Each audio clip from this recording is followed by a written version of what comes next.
Waiting for the day to release now. Alright, we're live on Twitter apparently. And we are live on YouTube. Let me pull up my Twitter. There we go. And then from here, we could double check on this real quick. I just want to see if this actually works. That'd be kind of crazy. I don't see my stream here. I usually do. Oh, look at that. Didn't change the...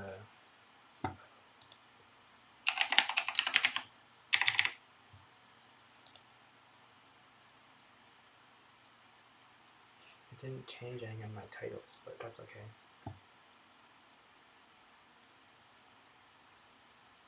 Let's see how this looks. So I believe we're in... Oh, I can't control like the latency and stuff. That's another big deal. At home I can do 1440p and stuff like that, but yeah. Sorry. And then we can also go and check out Twitter. I don't know why I just don't open the Twitter app for this, but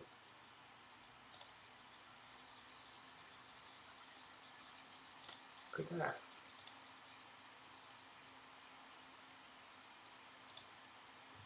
That looks really bad. HDR? What the? Oh, frames dropped, sorry. You still dropping frames? No, cool. I wish there was a way to fix the... Wait, it updated the title. That's weird. Didn't show that on my end, but yeah. That's gonna show a bit of... Yeah.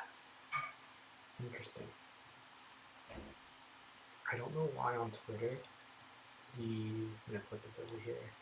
The bitrate is like so bad. Oh wait a second, maybe it's... No, it looks horrible.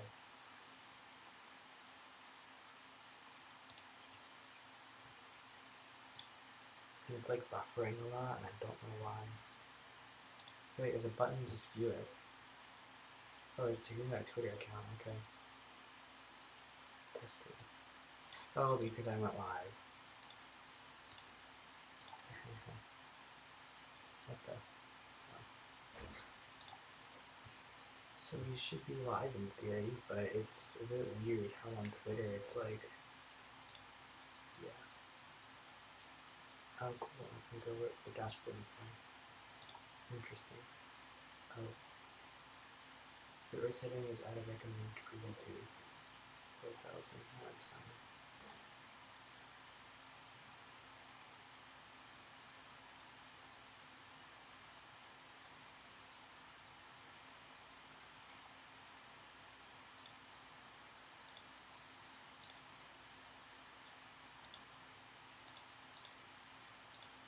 Don't remove the channel. It was a pain in the butt to get here.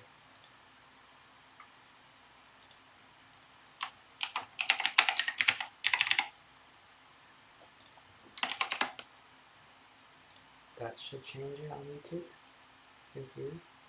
Okay. Let's see if that worked. Yeah, it did. Cool. Did it remove yeah, it did. Nice. Alright. Fair. Your favorite settings I recommend for YouTube. Yeah, it's fine.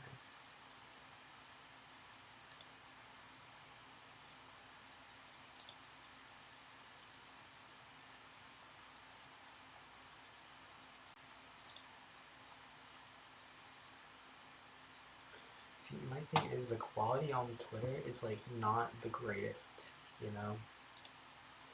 Like here, let's go to the browser, and it's pretty much the same thing. I think this is gonna not work pretty soon, which is pretty sad. Oof.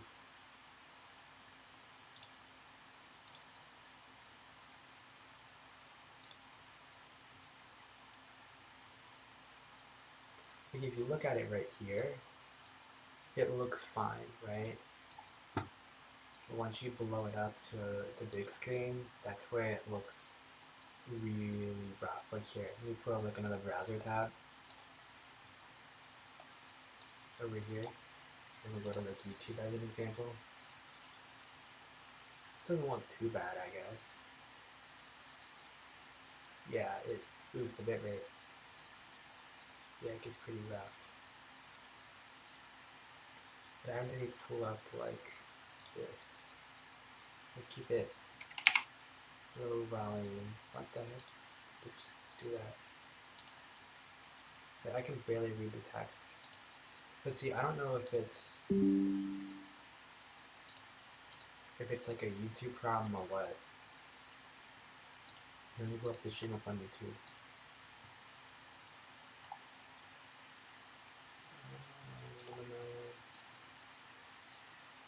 Drop frames. Pop this here. Pop this here. Then we'll go back to YouTube. Wish there was a way to like side by side this.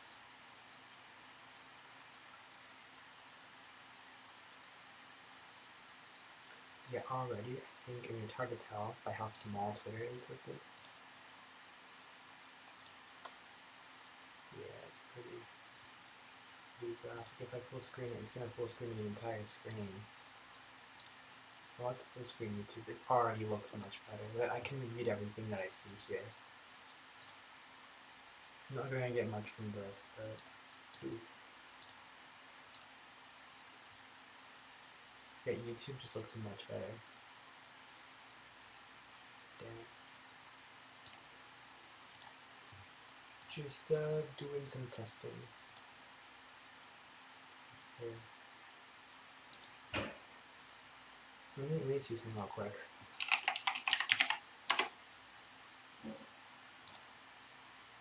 I just realized there's no chat on Twitter, isn't there? No. It doesn't show any messages. Oh, yeah, there it goes. That's interesting. So there's no chat on Twitter, like at all. Like, look. You go to the stream here, I guess there's a comment section, but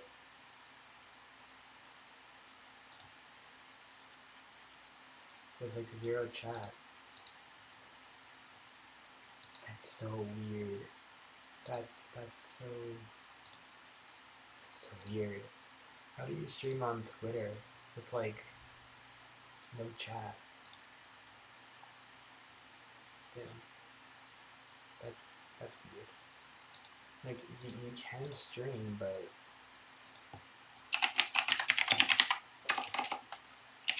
does that go to my chat? Probably not, right? Because like in my chat settings right here, right? I can just do restream or just Twitter, but it doesn't go anywhere. Yeah, it just goes to YouTube. So I don't know. Oh, I can pin chat. That's nice. But I can't pin this anymore. So that sucks. There, I guess, but yeah, it's not the greatest experience on Twitter, huh? Cause let me count the preview here. Here's what OBS shows, right? This is where my preview would usually be, but it's gonna tank my frame rate. Down here you can see rendering lag, frames miss the rendering lag, and then encoding lag and stuff. Encoding is the GPU, encoding and rendering is GPU. It's network, it's show down here. And then in this box down here, see if I can move this up a little bit. It shows the actual bitrate going through the network. Right here, drop frames through network. And then microphone level, and then stuff here. And then right here is like per each place. But see, if I want to also stream on Twitch for whatever reason, I can't. I can only stream the 2 resources at once because of Restream. I mean, you can stream them more if you pay them, but I don't feel like doing that. But yeah, because I feel like I might be able to get, like, you might hear Twitch, hang on. Okay, cool, it's muted. You might, what is it showing me? That's, I don't really care for violin. I swear to God, this is so weird. Why is it just like randomly like the randomest of things? But you know, I could stream on Twitch, but I'm kind of like, if I. Whoops. What is this? Oh, Wi-Fi.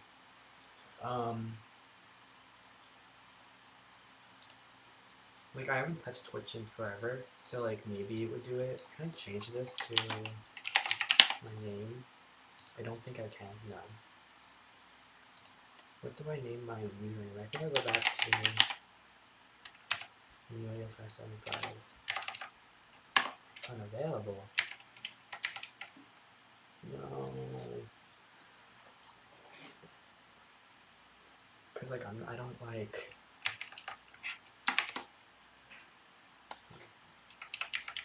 Yikes. I think because it takes time before it becomes active again on Twitch. Yeah, 6 months. And I guess it hasn't been 6 months. Yeah.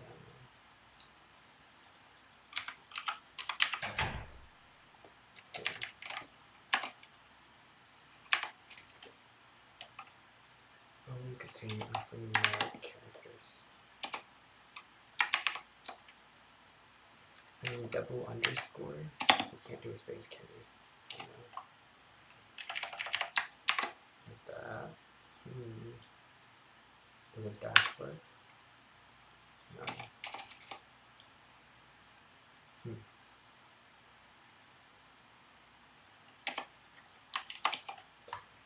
I mean, here's the thing. With names, at least on Twitter,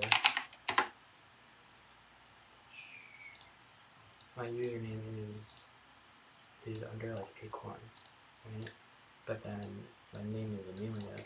On it's the same thing on YouTube, but on Twitch, your username and display name have to be the same.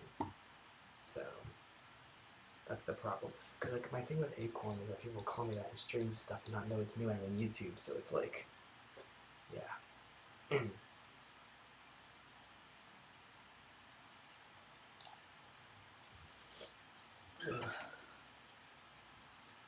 What do I make my new?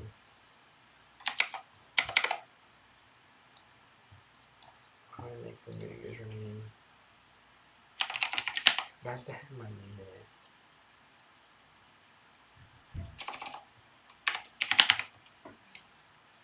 Oh, I can't do that. Damn.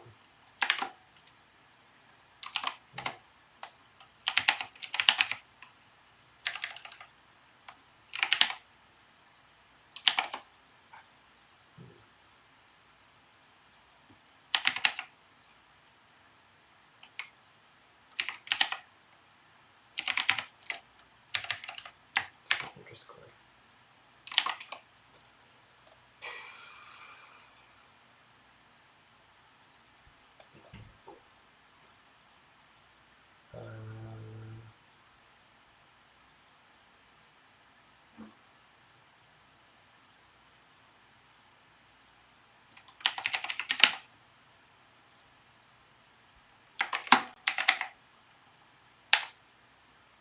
Yeah, 4 numbers. That actually kind of works. Hang on, what if we remove the? Damn it.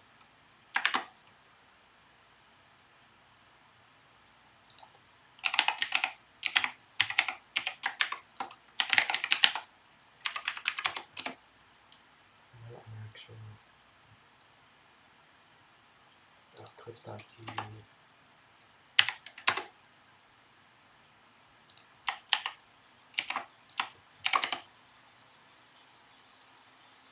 Oh, so that is an actual person.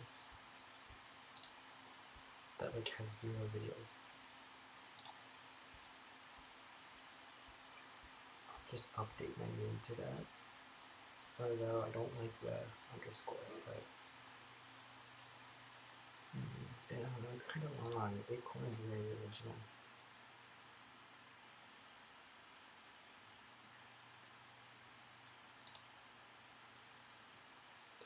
That's my old profile picture. Oopsie. I think I had it in here. Does GIF work? No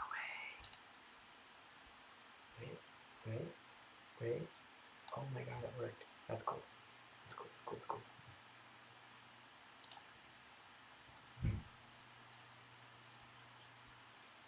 Video play.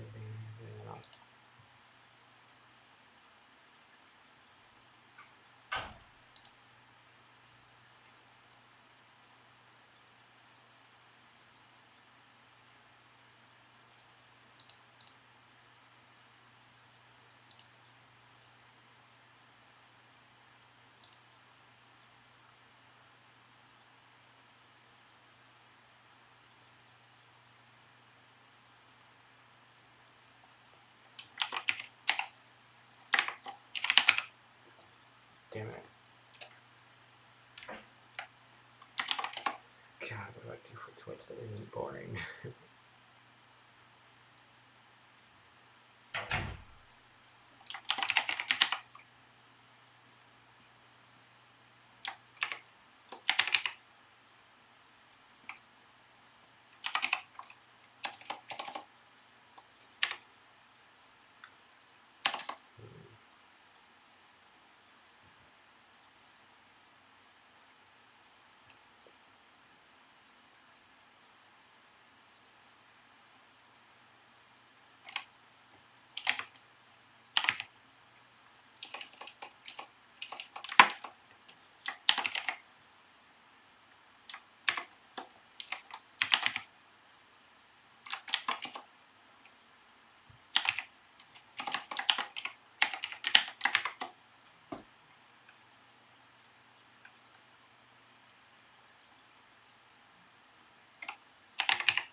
Do I do this?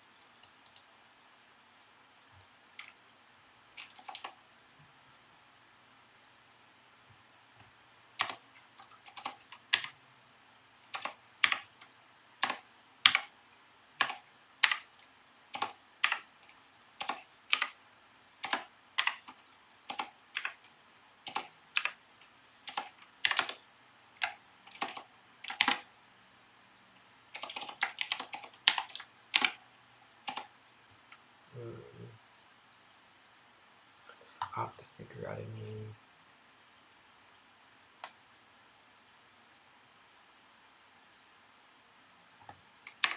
It's not gonna work right.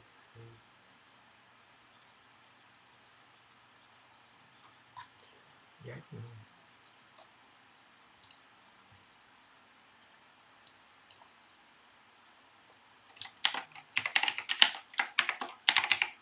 Oh, oops, display name.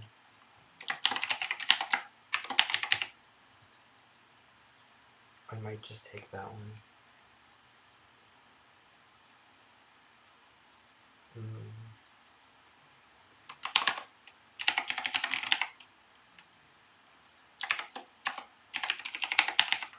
gonna knock this up here. Damn it. No, we're not gonna do that. That is really long.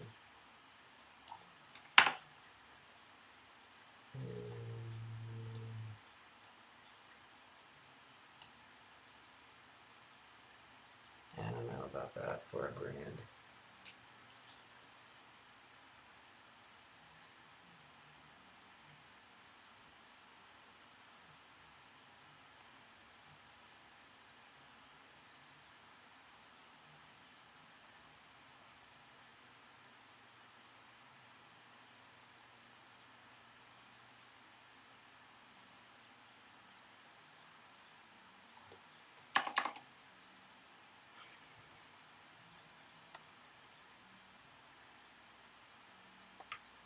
I don't know, I think I'll leave that alone.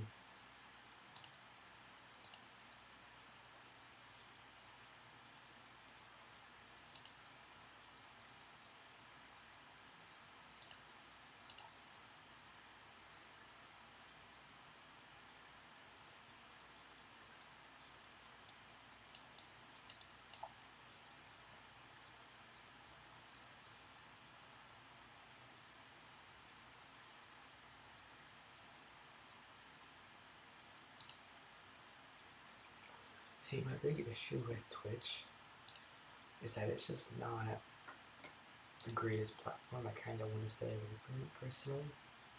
So, yeah. Like, I learned that it has less delay, but it's just like the scalability on this platform isn't the greatest, personally. So, yeah. Apparently, Infinity Photo came out with a version 2.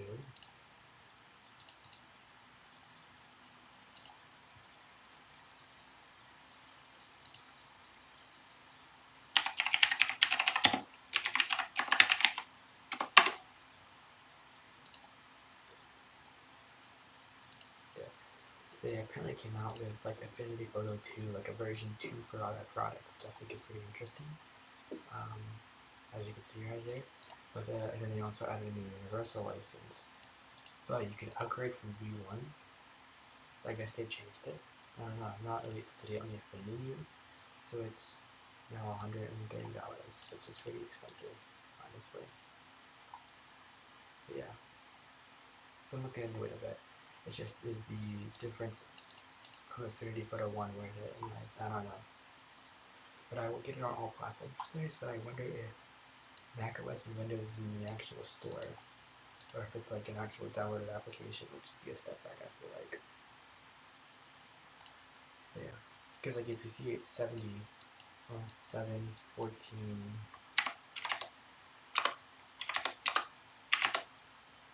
In total, you're spending about $160 for each one.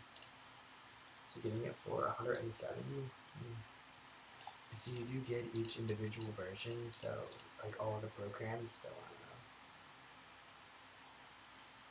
don't know. Like I feel like for $130 to get each of the platforms, like you can be Designer, Photo, and Publisher, is kind of nuts. That's why I'm probably only going to use Photo and Designer. Honestly, Photo, not so much Designer and Publisher, especially Publisher though. I liked it, but the reason why I'd want the this one is because you get all three on Infinity, but I wanted to buy each separately. Even if I did that, it costs more than this. It costs, yeah, more to upgrade. And the thing about the upgrade is, do I get these two programs? Because I never had Affinity Photo, you know, the first versions of these two. So do I still get them? I think so. If not, I don't care. So.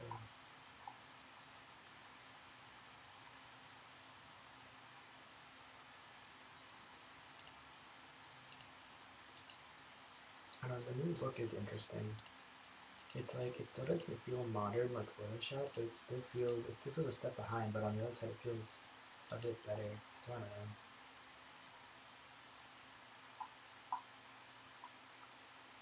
But it is a lot of money. So, like I was thinking about with streaming, having Twitch be an option, that I have just a platform on Twitter that people are probably gonna watch here and then go over to YouTube, especially if I put like streaming on YouTube or something in the title. Like shit, can I not edit setting? I'm stupid.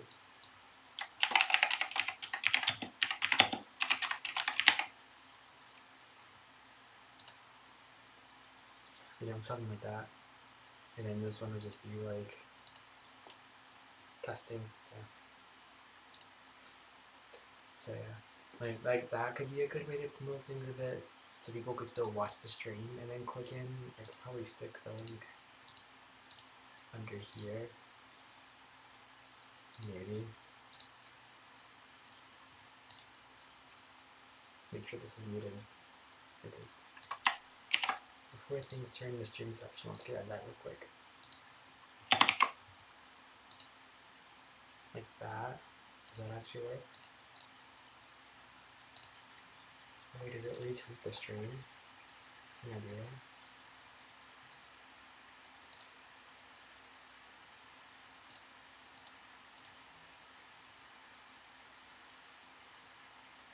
I don't know. Look, it says I changed the name of it, but so it doesn't actually update. Interesting. That is really weird. But yeah, it kind of works, I guess, but it's a bit on the weird side of things. I remember when Twitter used to have its own chat, and that would be cool. But now it's like, what's the point? Maybe it'll help move things to YouTube, because I don't feel I need to go to Twitch. Like, if it's either Twitch or Twitter, Twitter might be a better option because people can at least tune in on Twitter a little bit and like watch the stream and not so much chat, but they can go to YouTube if they want to chat. So, I don't know. It's cool that I can do this though. I know Twitter's quality is absolute dog shit. I do want to kind of try using Affinity Photo on iPad and like use that as like my Photoshop device, because honestly having the Apple Pencil support would be kind of cool. But yeah, I don't know. I'm just kind of like trying to think, is it worth it going live on Twitter?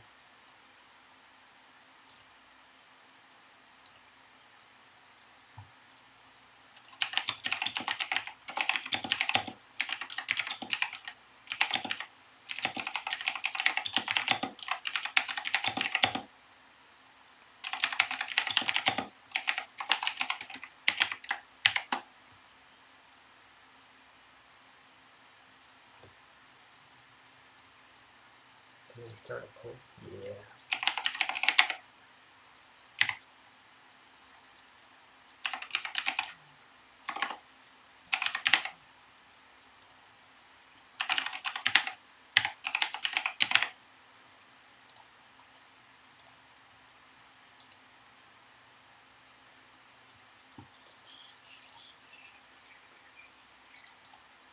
Let me pull up my YouTube channel.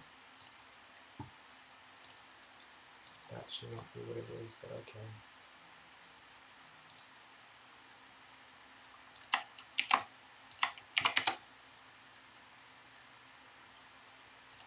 Weird.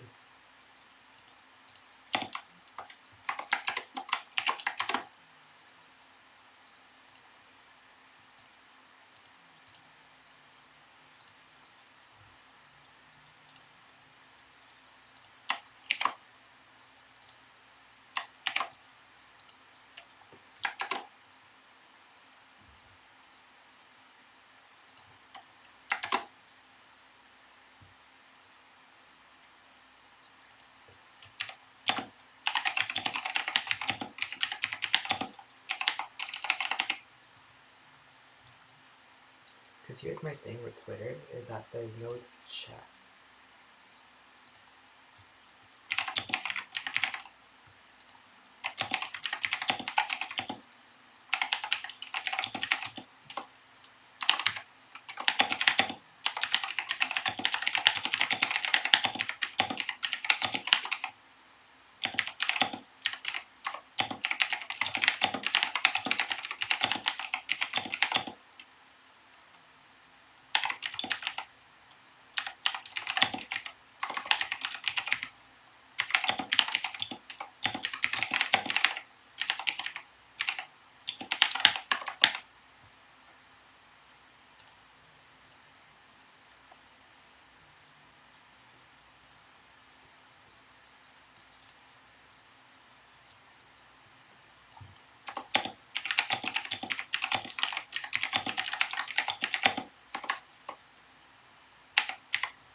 I find pinning polls helps me out a little bit. Like, I don't have to constantly retweet them, they just kind of do their thing. Yeah.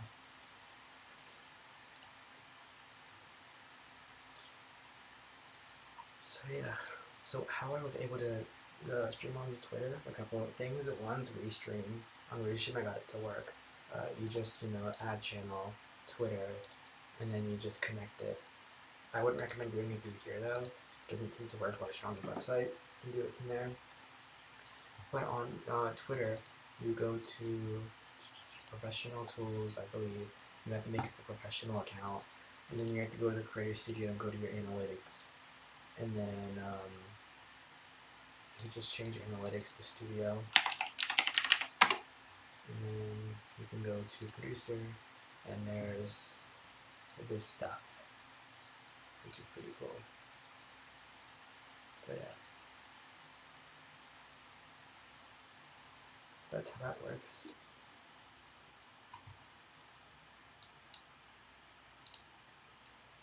But yeah. Like, I know YouTube and Twitch is big out, but I don't have an audience on Twitch. I don't think I do. How many followers do I have? I'm just gonna have audio. 9. Literally 9 followers. Yeah.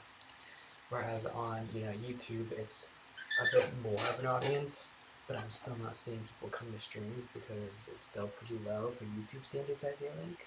And then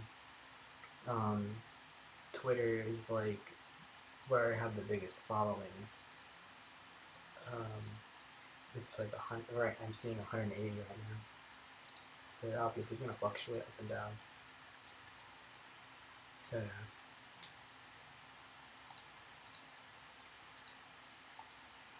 Let me talk about the iPad real quick.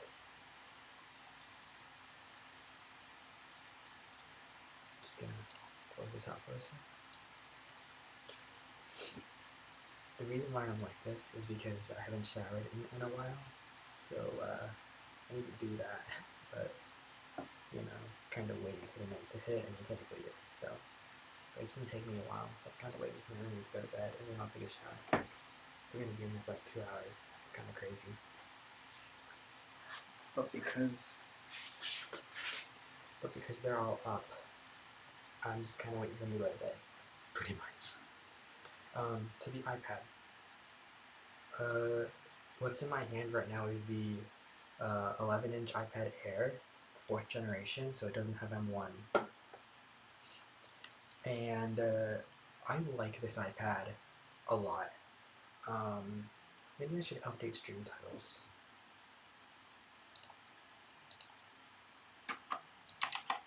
Oopsie. Oh, not of that name.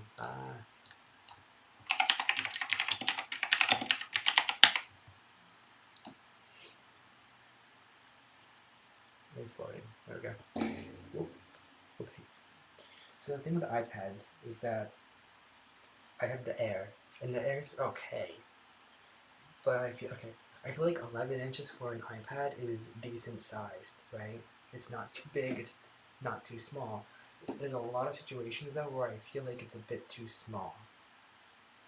I wish I could display my iPad screen for you all. There's a way to do that. Oh yeah, there's a capture card, duh. But I don't have a USB-C to, oh yeah I do, it's literally from the computer, but it's gonna disconnect the stream if I do that, so. I guess it works though. Oh, my whole peripherals is plugged out though, so I can't use it. But, the iPad. So I have a lot of things in my dock. I have an idea.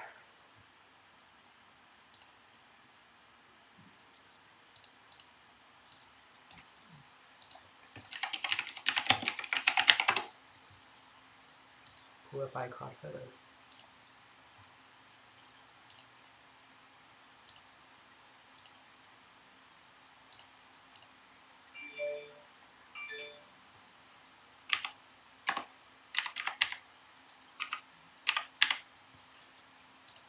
Give me a sec.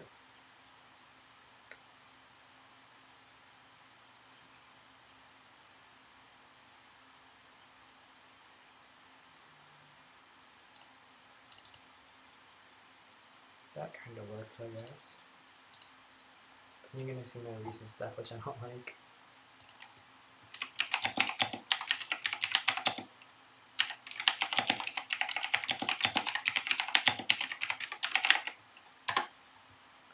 This is a very obscure thing. Mirror your iPad screen to PC.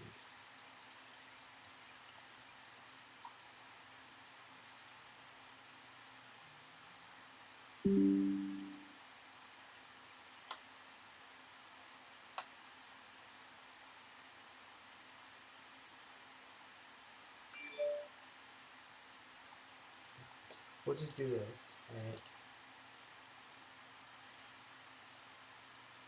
Let me turn off the monitor real quick. What are you gonna see? Oh, that's a lot. Okay. Sure, I'll show this. Alright, so what's here is just recent stuff. I don't believe it goes up that much. Yeah. Yes, it's fine. So the thing with the iPad 11-inch is this. So if I take a screenshot right now, it should just show up on the computer, right? Right? Please don't make me refresh. Or I'm gonna have to refresh, right? So when I use it like this, okay, this is gonna be annoying. You're kidding, it's still not up there. What the fuck?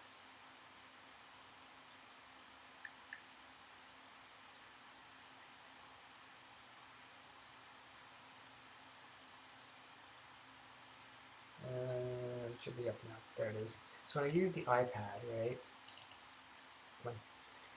The dock looks like this, right? Which is, can I make this full screen? No, I cannot, obviously. Okay. Alright, yeah, there we go. That'll do. When I use the iPad, it looks like this. Turn on the preview so I can see what you see. It looks like this, which is like these icons at the bottom here are like stupidly tiny, right? If I turn it to the side, it's much better. There. See, it looks much, much better. It looks a bit more bigger than what this is. And like this way, it looks a bit less like a touch target, but like, sure, I can live with that. But I think where the iPad excels, yeah. If I pull up a YouTube video, full screen it, I'm just gonna pull up a random video, and we'll let a notification come in. Give it a sec, there it goes. So you can see how the notification just barely touches the top of the video, which is nice. On the 12.9-inch, it's a bit bigger. You get a bit more real estate. Then I assume for ultra-wide videos, where it does apply, there, I just open real quick. Give it a sec. There it goes. Yeah, it works pretty nicely. You get more of a gap. There is times though where the notification is big enough where it kind of gets into a problem where it doesn't really fit, like it takes up the video a little bit. I'll try to show you if I could just like sit on the screen here and let my notifications come in. And if I find a situation, I'll screenshot it where, you know, because the notification's a little bit larger than that, it takes up the video slightly. It's very small. Why is there dynamic island on an iPhone? That's really weird. But yeah. Is that one? I think that's one. Yeah, it has media in it. Like, this is a bad example because it has black at the top. You can kind of see how it cuts in the video.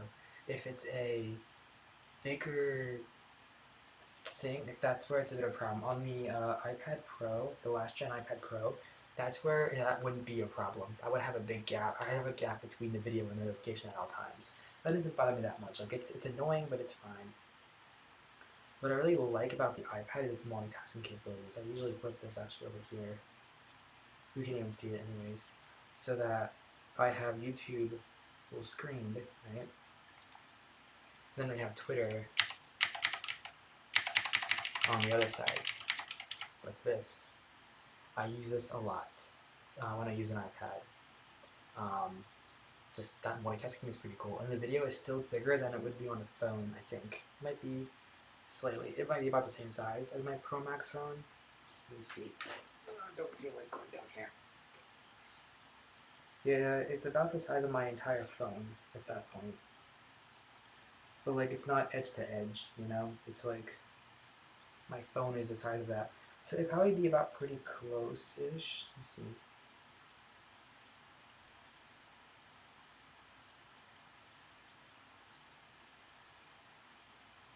If I pull this up. God. Nah, it's Nah, it's still bigger than a phone.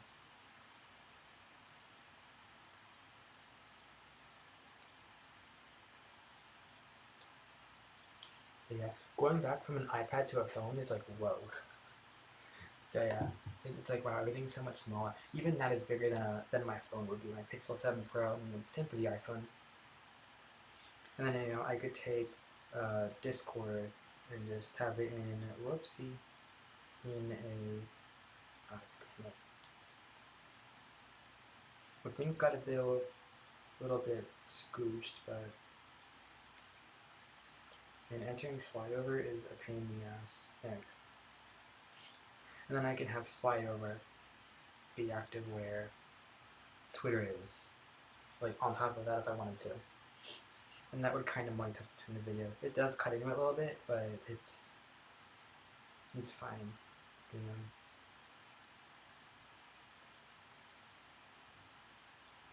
But yeah.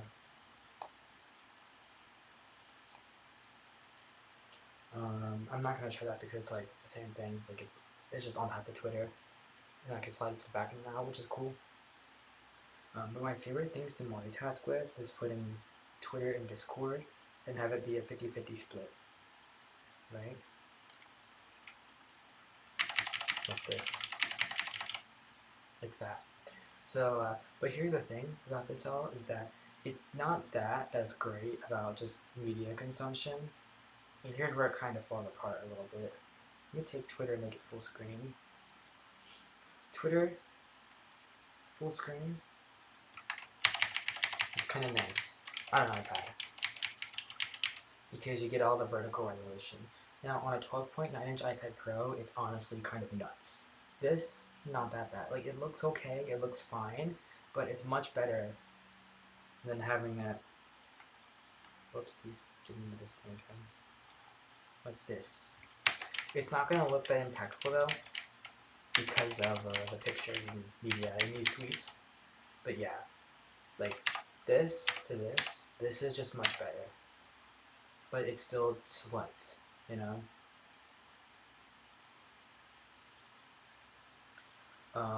But here's the issue. Oh, and Discord. Discord is much better because you just see a lot of chats. See, I'm not going to show DMs, but I can show this, my friend list. Look how much that is. That is a lot. When you pull up chat on top of it, it's like, oh my god. It looks really good.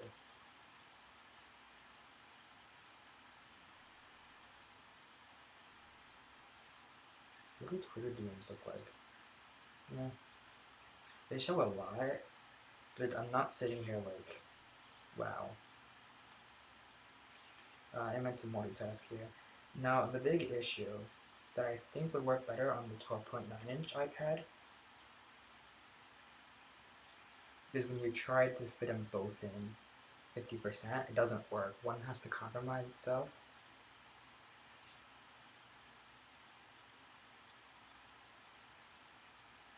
Yeah, Twitter being smaller, I don't enjoy. I think Discord works a bit better when it's smaller. Especially with the media on Twitter. Let's see. Okay. Here, I'll screenshot both. It's really hard to resize them. So I took this one, which looks a little bit weird for Twitter, and then I took, I took another one.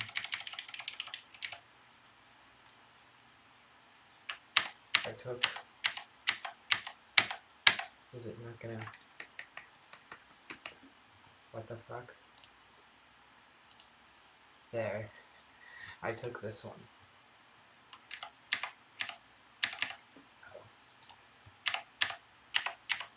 Yeah. So you can see here the differences. Like, I kind of prefer Discord being squished. I mean, you can see it's wasting a little bit of space, so it doesn't matter to cut it off. And then the media for Twitter is much bigger. But it's still not, like, great. Like, you're still compromising on one app and the other. I think on the 12.9 you can do it 50-50 split. But yeah. I see on the new iPad they put the camera, they moved it to like the horizontal part of it, because multitasking in that way, like in this, like this, is a lot more easier to do. Yeah.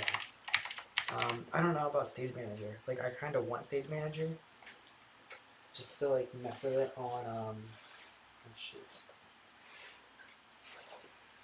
I kind of want Stage Manager to like hook it up to a monitor and use it as a computer, not as much as like not as much as let's like on the iPad screen itself, it'd be a bit too tiny for 11 inches. I mean, you can already see it's compromising a bit already. And I feel like 50/50 is great for the iPad, at least at this size. So yeah, that's a couple things that I've noticed. Oh, and like the control center. Swipe that up. In order to get to the control center, come on, don't do this again. There we go. You see there, you don't see it all up there. Now I have everything on my control center because I'm crazy. Is that actually everything? I don't think so. Yeah, it is. That's literally everything in the control center that I can put up on this. That was loud. On this version, you don't see everything. You have to scroll down. Whereas on 12.9 inch, you definitely do. And then, this way is fine. Showing it here. I know the battery's low. See, here it's fine. You see everything, and it's great. But this way you have to scroll, which is a bit annoying, I guess. That's the big issue with the iPad. I mean, it's only, what, 2 icons or so? You have to, you have to really scroll down. I mean, I can tend to tap the hearing and stuff. But it's,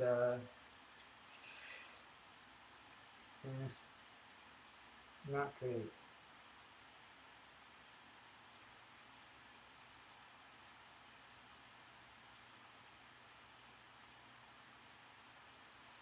I mean, it's just dark mode keyboard brightness, you can control that locally usually, so that's cool.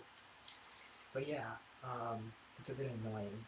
Like, I wish that you can opt to get rid of the home row right here, and have everything else be moved up. That'd make a big difference. Touch ID, I don't mind. I kind of like it, honestly, more than Face ID. Because while Face ID is more convenient, it's like with Face ID, if I'm wearing a mask in public, I can't unlock the iPad. And if I get into drawing, which I want to, I just gotta get my Apple Pencil. It's at home. Because my mom has an iPad and I have her have the Apple Pencil right now, but I want to use it. And I know she doesn't use it at all, so yeah. But she doesn't have any after drawing, or just she doesn't draw in the first place. So yeah. But yeah, iPad Air, great iPad. It's just those limitations with the screen bother me a little bit. And the next size up is 12.9, which I feel like is a bit too large, Maybe the 11 inch would be, because it is tend to be 0.1 inches bigger, it would make it a bit easier to press those buttons and it wouldn't make it as annoying or something. It's only 2 though, it's not that big of a deal. I'm more like this, like, I don't know, it takes the tablet experience and it makes it a little like, yeah, it works, but it's like barely functional. I wouldn't go and grab anything smaller than this tablet, like my iPad mini. I wouldn't do that, because that is way too tiny. I see people are complaining about the mini, because this feels a bit like on the rough side. But then it's also with typing, right? To type on this screen, well, first off, if we take a look, you can see what's blocking, the keyboard is blocking the whole search bar. This search bar. Come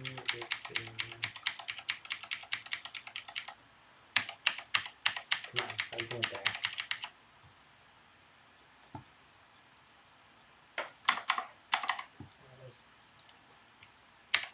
It's there.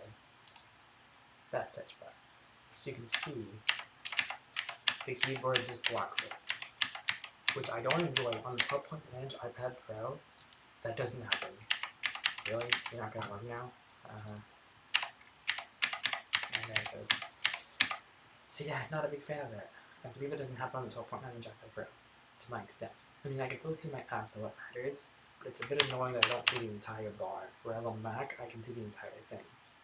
It could be because I'm used to having my Magic Keyboard attached to the iPad, that could be a thing too. So who knows?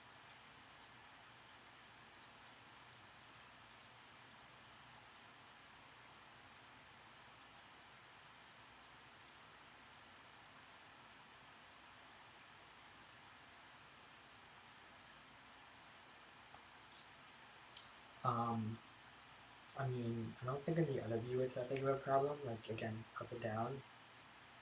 Yeah, it's not. You get plenty of space. It's just this way is where it bothers me a little bit, which I use it a lot. But I guess it makes sense. It's just a little annoying.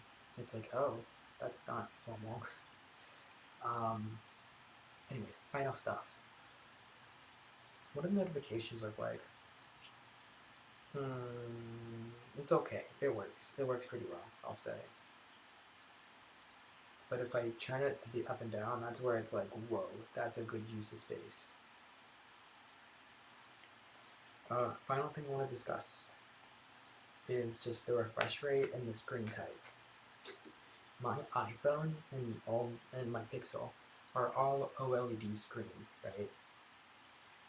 And I feel like when I switch between the two, oh, I notice it a lot. The difference between LCD and OLED, right? I feel like iPad's OLED screen is very mediocre. Like, I feel like it's not even as good as this LCD monitor that I'm using for streaming. Or my LG monitor that I have. I mean, it is an expensive monitor, but regardless, we're looking at an iPad, which is like known to be the standard for drawing and stuff on this thing. The iPad has some potential, but like getting that LCD screen is like a big ouch. I've learned and gotten used to it, but it is a bit annoying. Because there's things like the iPhone would look crisper because of its, or look better because of its OLED screen, right? So it's a bit weird getting that screen downgrade. And that's also the refresh rate. This is a 60 hertz tablet, which is, when I first used it, was harsh. Like, oh my god. I've gotten used to it though over time. And it feels okay, it feels good, but like, man, I remember having that iPad Pro, and it was 120 hertz, and it was like, oh, it was so good. Especially the Apple Pencil, it just felt so instant. Here it feels good, but it doesn't feel as good as the 120 hertz iPad Pro. Now the iPad Pro was 12.9 inches though. A big problem with the iPad Pro when I had it, that 12.9 inch one that my mom has now, is that, it's fine, but once you attach the Magic Keyboard to it and the Apple Pencil, it gets so heavy that I feel like just take a Mac with you. You're basically having two computers in the bag, whereas with the 11 inch, it is significantly lighter. So yeah, like the 12 point, and even the 12, even if you use it as like a tablet, a 12.9 inch, it's fine, but it is a bit heavy. This one I can have in my hand a bit more, and I could use it a bit more. But that's one other issue with an iPad, is that 120 hertz and stuff. The way, ideally that was why I switched to this iPad, because, well, two things. One, I barely used iPad, but I can use the bigger screen, so I can get that one to her. Two, it was like, why carry a whole iPad around with a Magic Keyboard and an Apple Pencil when it's just as heavy as a MacBook? It's like, just take the Mac with me. I use it more anyways, so that's why I just didn't use the iPad. Then I haven't recently, I haven't until recent, actually, like 2 days ago. And now that I'm starting to use the iPad, I'm starting to realize, like, while it is an iPhone, it feels good, like really, really good. So that's why I'm kind of like, okay, I might be down to this iPad life. It just feels unique to use with all its apps, especially Procreate. But yeah, I digress. But the 120 hertz issue on the iPad is that it's very smeary on the iPad Pros, at least on mine. And it's because of the screen type being LCD, and its response time apparently is just not good. Whereas on my monitor up here, or even my computer screen looks fine at 120 hertz. On the iPad, you get a lot of ghosting, which I don't enjoy. Like, I really notice, especially coming from my OLED iPhone that has much faster response times. It's like, Yeah, it's great. Yeah, like it's still better than this though. But I don't know. Part of me like wants to get an iPad Pro. And it's also, I want into the 64 gigabyte limit a lot. I want to play games on my iPad, right? But I can't because it only has 64 gigs. So it's kind of like, and I do this with the iPad Pro. But the issue with that is this.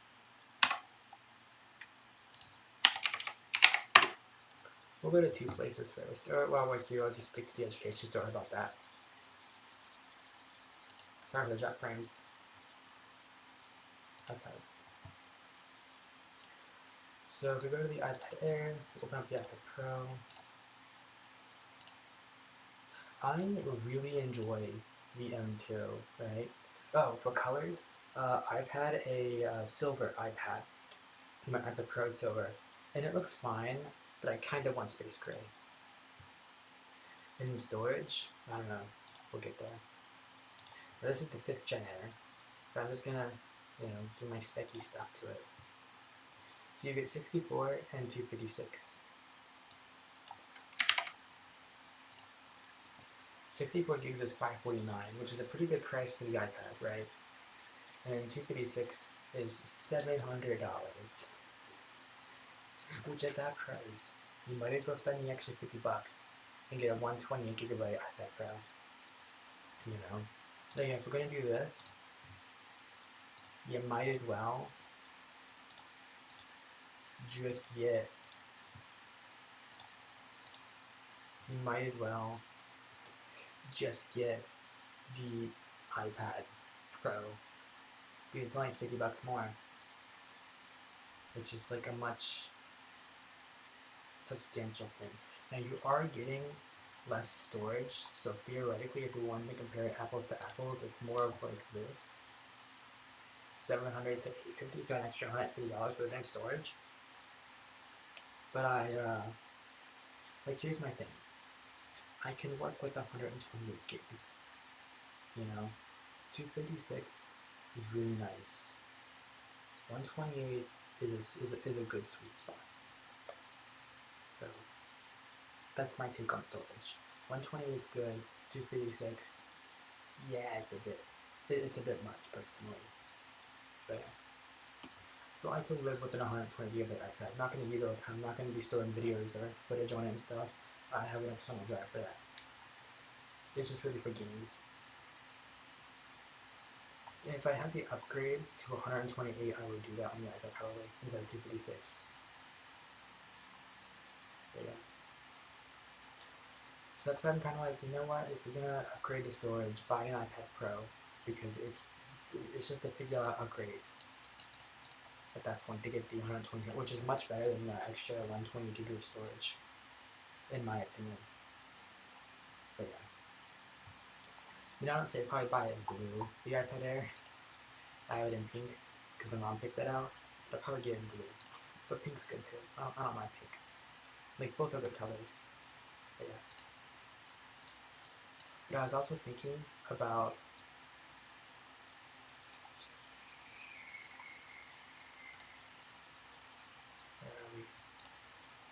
well, a couple things first.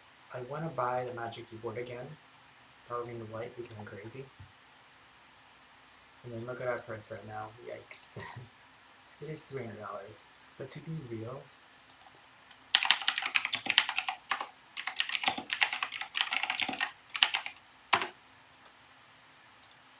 for the 11-inch Magic Keyboard right now on Amazon, it's $250. So unless, okay, it's $280 on Apple's website. $280, $250. I buy it on Amazon on sale.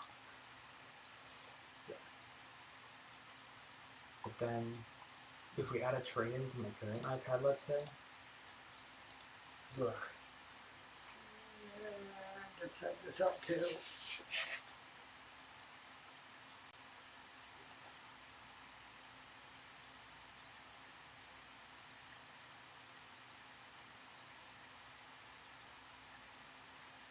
Serial number? Oh god. It's long.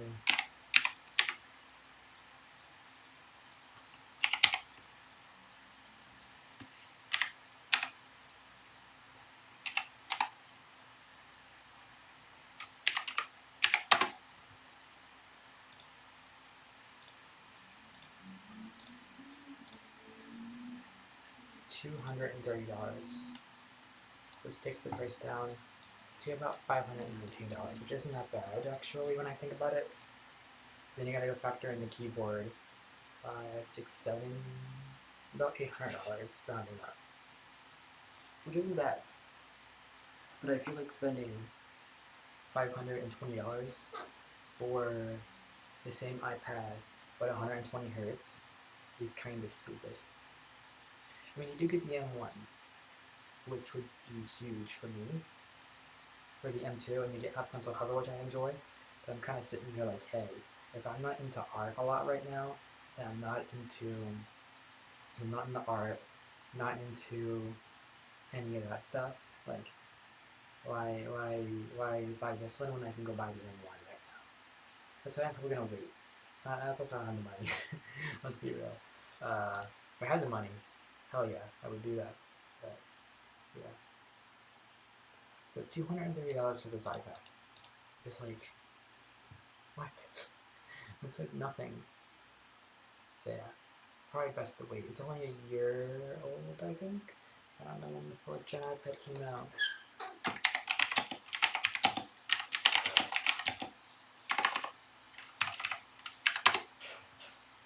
It came out 2020, so about 3 years old.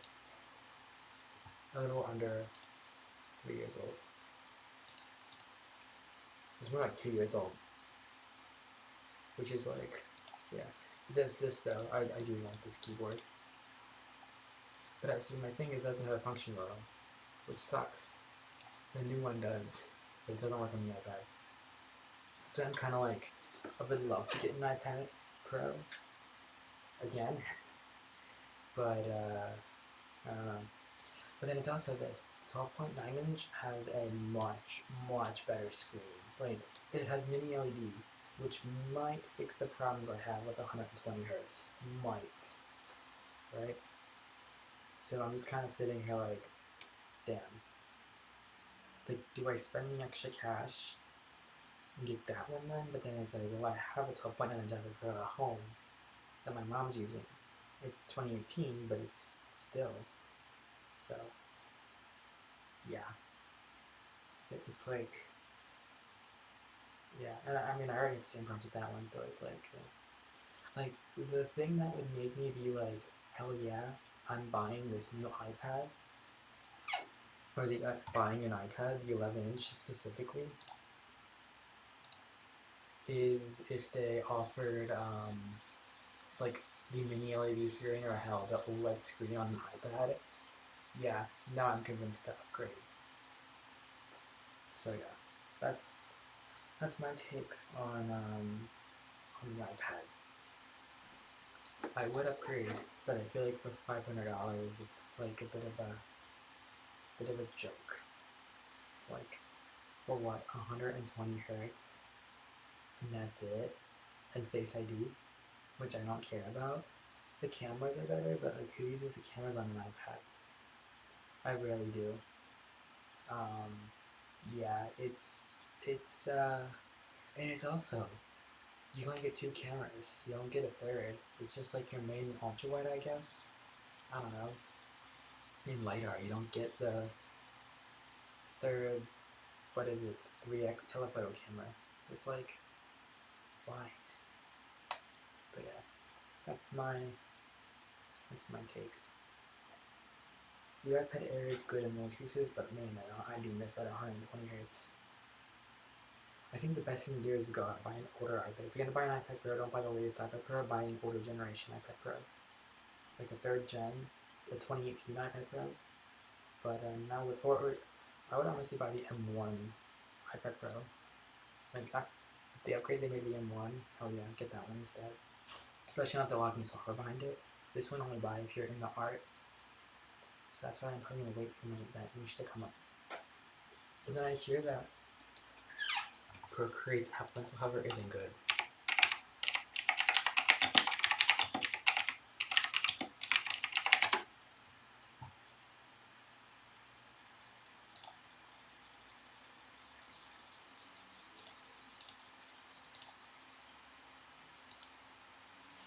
Yeah, it's a bit.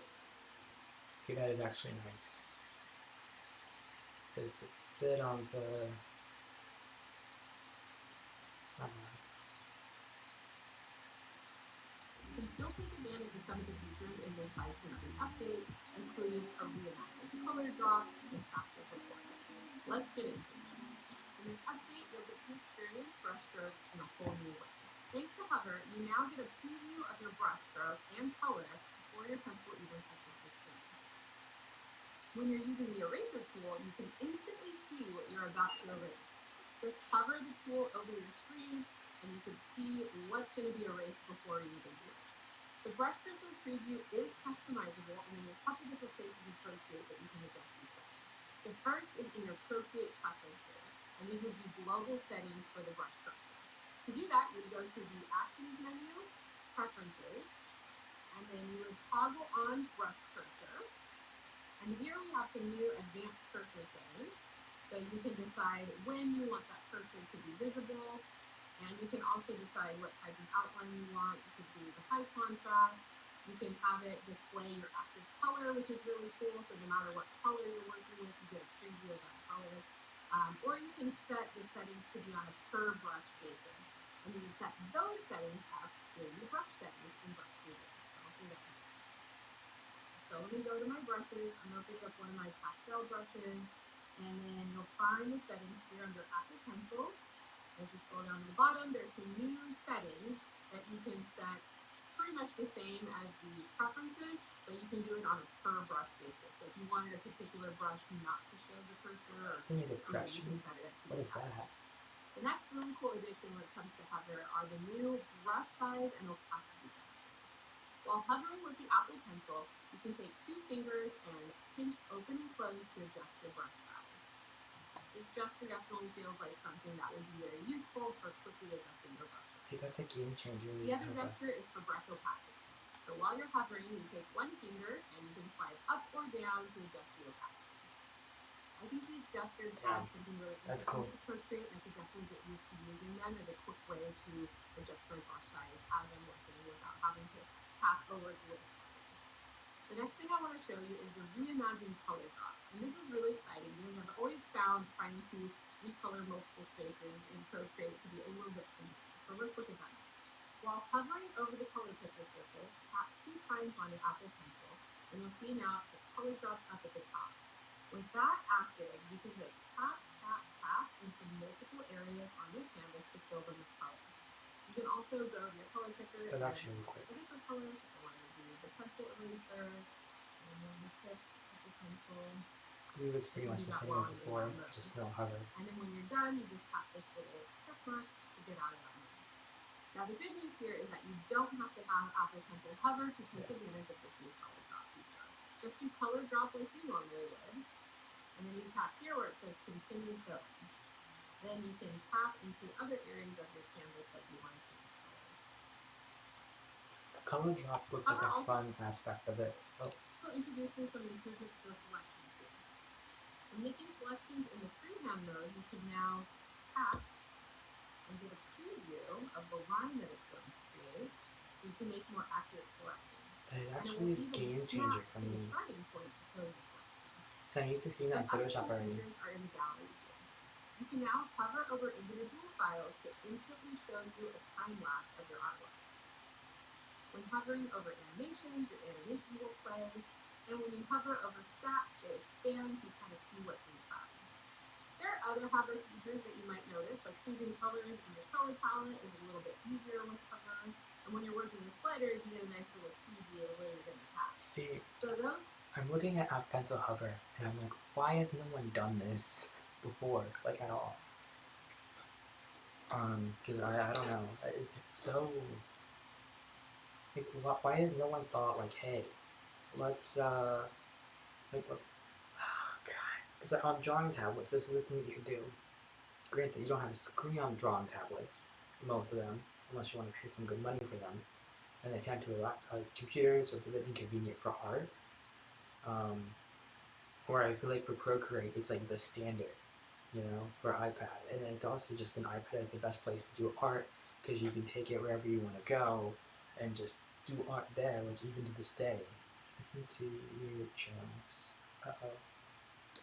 even to this day, it's like I was watching another artist talking about that.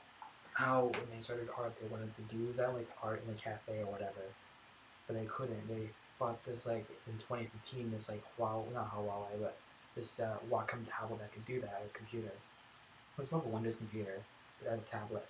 But it just didn't. The battery life was quick. The screen wasn't bright enough to be in sunlight. So and yeah, it wasn't convenient to set up and everything. So it was like, by the time you got set up, it just didn't work. And by the time you got set up, your battery's dead, which isn't great. I don't know. It's working here. There we go. But then when I got the iPad, I changed everything. The first gen iPad Pro with Apple Pencil support, and it changed the life of it. And then now seeing the hover feature is like a big deal. I'm looking at that and I'm like, yo, Apple Pencil hover should have just been here when it came out. I don't know why it wasn't. But it is a bit dumb that it's a software feature, so I'm hoping that over time it becomes, it goes into more iPads, because that would be sick.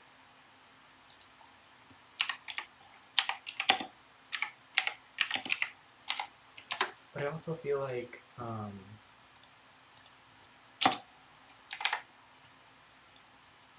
I just feel like no one's talking about, like, all the reviews that I see for the M2 iPad Pro, it's like, I mean, even for MKBHD, a lot of their reviews recently have just been like, yeah, it's the same iPad as last year. Or if you look at, like, the MacBook Pros that came out, Marquez's review was just, yeah, it's the same thing as last year, or the last one, the last MacBook Pro that came out. It's like, yeah, duh, but like, it's still a really good product at the end of the day. I don't see it getting a massive upgrade in the next year or two. So now it's just a good time to buy a MacBook. And same with the iPads. I look at them and I'm like, you know, we got 2018, 2020, and then 2021, and then 2022. If I'm correct. 2018 and 2020 had a very minor and small leap, so we're just kind of like, yeah, wait for the next iPad. 2021 comes, and now it's like, okay, this is the iPad that's actually rivaling that 2018 iPad Pro. And 2022 comes, and if you're not an artist, if you're not into art, you probably shouldn't buy this new iPad. But if you're into drawing on your iPad, this new iPad is like, you need to buy it. Because hover is so nice. Because like, look, I hate that I'm using the first version of Affinity Photo, but like, look, once it opens up.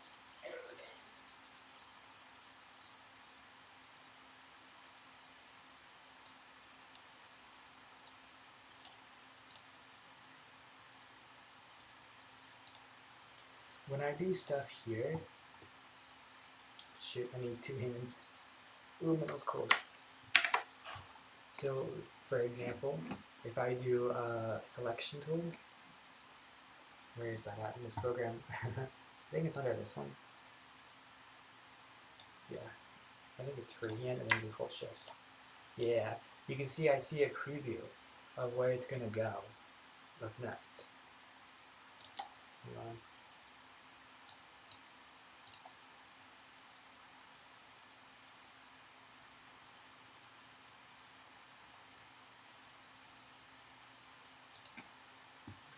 My performance was chugging.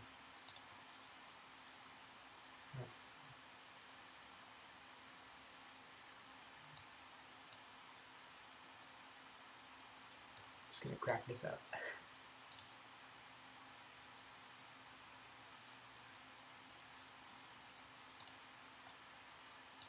But I have to restart.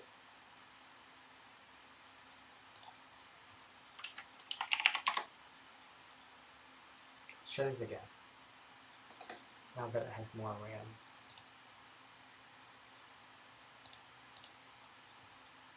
Alright. So if you go ahead with the selection tool, hold shift, and I click, you can see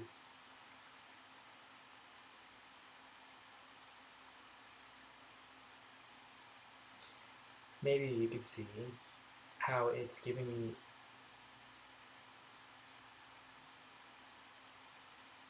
Really? Okay, if I move it, it stresses the GPU a little too much. But you might be able to see the preview. That if I move the mouse in a different direction, like if I'm gonna do a 360, you see where it's going before I click. Like, look. You see where it's gonna go, right? And then if I click, it just, you know.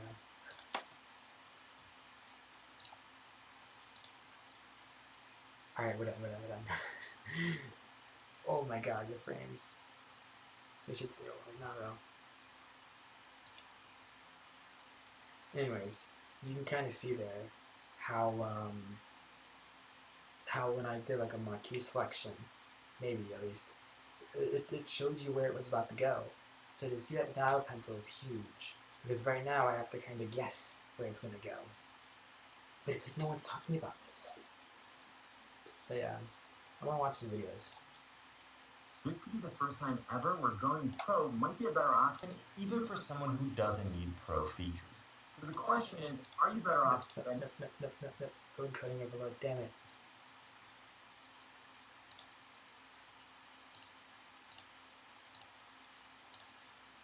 Watch this kill the computer. Spending extra money and getting the 11-inch M2 iPad Pro, or is the M1 iPad Air 5 still a better value? Now, a lot of times I don't talk about the price until the end. Never mind. It's not. Oh, great. Well, I'm gonna stop streaming from here. Let me, okay. We should be good now. Yeah. Where's my GPU?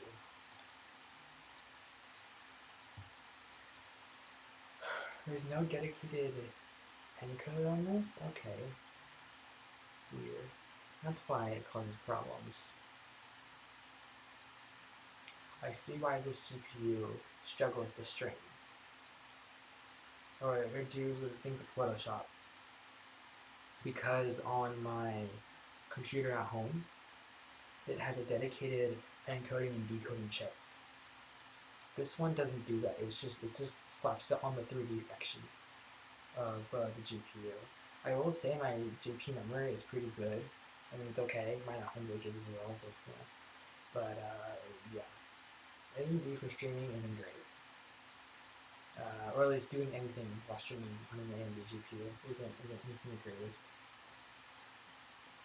Is this set to Ultimate? Ooh, yeah it is. Cool. Sorry if that frame dropped. No, it didn't.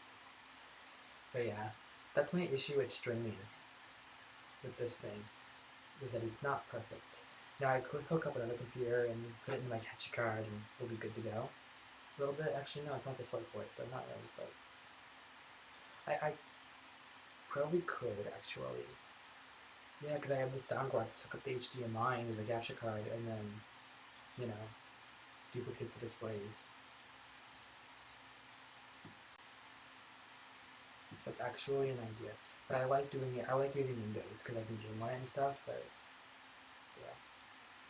Wait, that has to go into the Mac to do everything, so not really. I need a second one, which would be annoying. This is what I need for Ethernet in my storage device and then all my USB peripherals, because the computer's USB ports aren't fast enough for all of my stuff. And my camera can't do 60 FPS if I hook it in my computer, which is annoying. But yeah. Damn. Yeah, I need a hub because the Mac only has 2 ports, so yeah. But if I could do that, I could bypass all this shit. I think I just have to like bring down my settings a bit. I believe YouTube's recommended bitrate. Actually, I can put it up on here.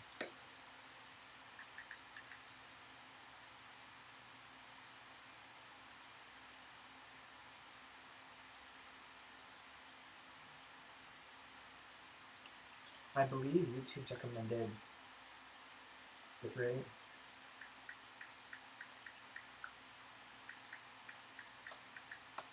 For 1080p. Oh, 1080p 60. 12K?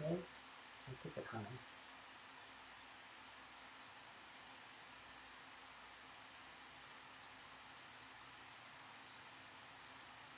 At 12,000.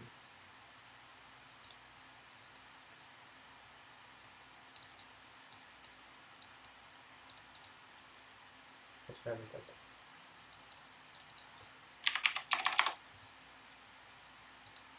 Yeah. Do you believe it says YouTube recommends 4,000 for some reason?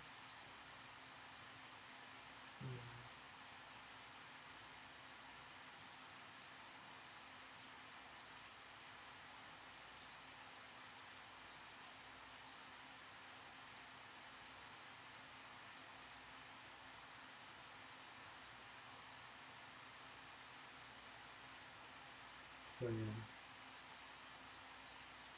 It wants 12K, but YouTube will yell at me saying it is too much, but it's fine. It's what you want. So yeah, this computer just can't handle it. Am I using a hardware for streaming? I should be.